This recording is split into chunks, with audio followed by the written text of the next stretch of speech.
I don't know if that's gonna make sense. We're gonna run out to say about that one. Hi everyone, and welcome back to Big City B. I'm B for those of you who are just joining me for the first time. It's time for my second book review of 2021, so let's get started. Today's book review is going to be Born a Crime by Trevor Noah.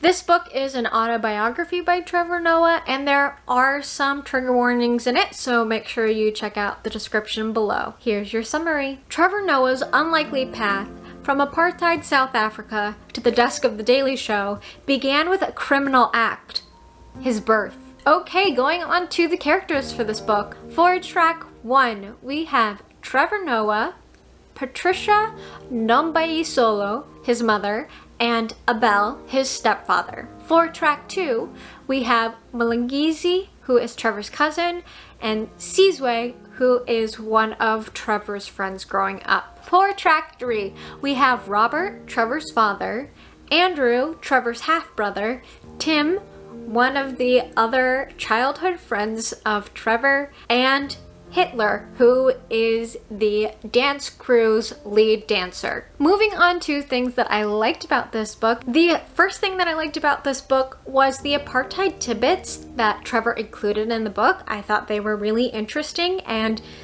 being American, I don't know that much about apartheid. I know generally what happened with apartheid, but to hear more of the nuanced bits of apartheid was interesting. The second thing that I liked was learning about Trevor's life. I don't really know a lot about Trevor Noah. I can't say that I've ever watched The Daily Show, but I've seen him here and there on YouTube clips, and I know he's a comedian, and I've seen bits and pieces of his stand-up.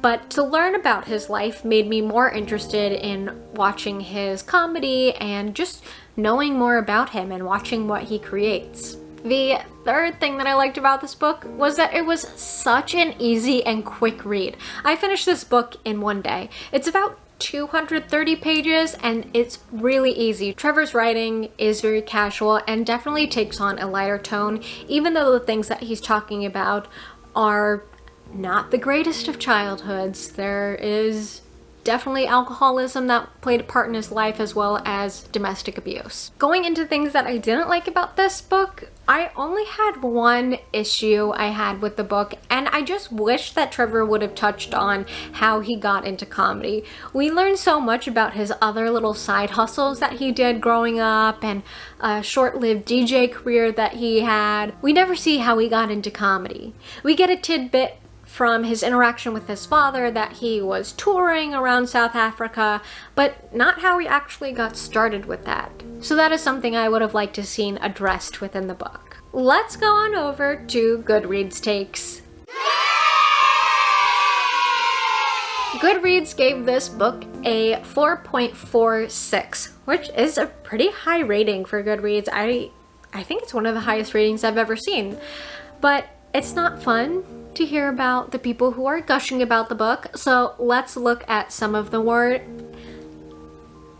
negative reviews of Goodreads. The first thing that people didn't like was that there was too much tragedy and not enough humor.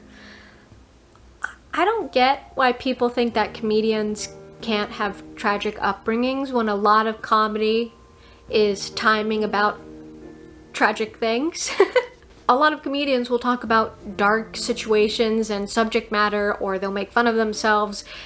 It's not all funny haha stuff. So I feel like it's weird that people would think that comedians must have had this perfect humor-filled life and no tragedy befell them. The second thing that people don't like was the jumping around in time and that it wasn't chronological. I can understand where people are coming from with this. At some points it was confusing for me to kind of estimate how old Trevor was at some of these points. Some of them I was like, oh, is he still like 11 or 12, or is he now in his 20s, or have we gone way back and he's 5? But overall, the time jumps didn't bother me. I felt there was such a connective thread through everything that it all just flowed together. And I felt like it also worked because when the book did start to slow down, we would jump to another time with something interesting happen, and then we would go back around again. The third thing that Goodreads didn't like was that there wasn't enough contextualizing about what it meant to grow up in a post-apartheid South Africa, and so they couldn't get it because they weren't from that region.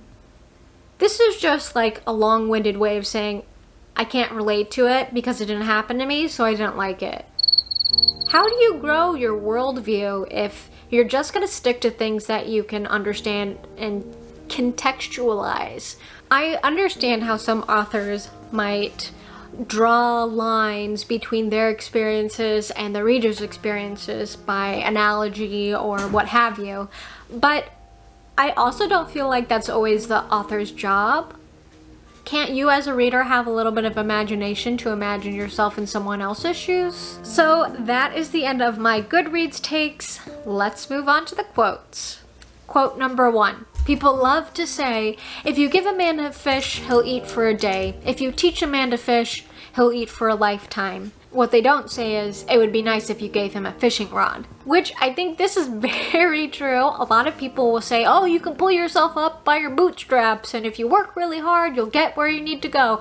But then we don't provide people with the tools to actually make those things happen. So then, even though they might know the skills, or even though they might have the skills or the knowledge to better themselves in their lives, they don't have the tools to make it happen. Quote number 2.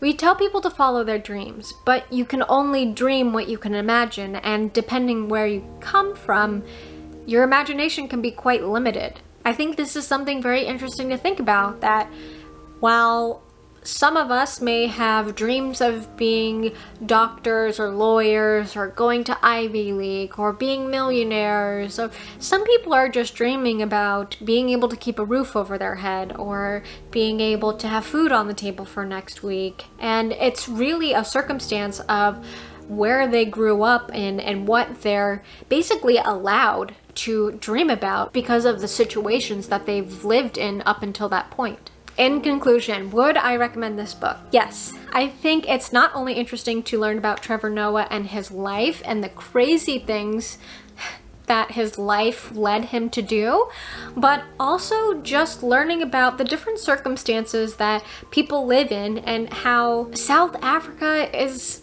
not that different from the United States. There is very often rich communities that are surrounding poor ones, and the differences in how eloquently you can speak really set you apart from other classes.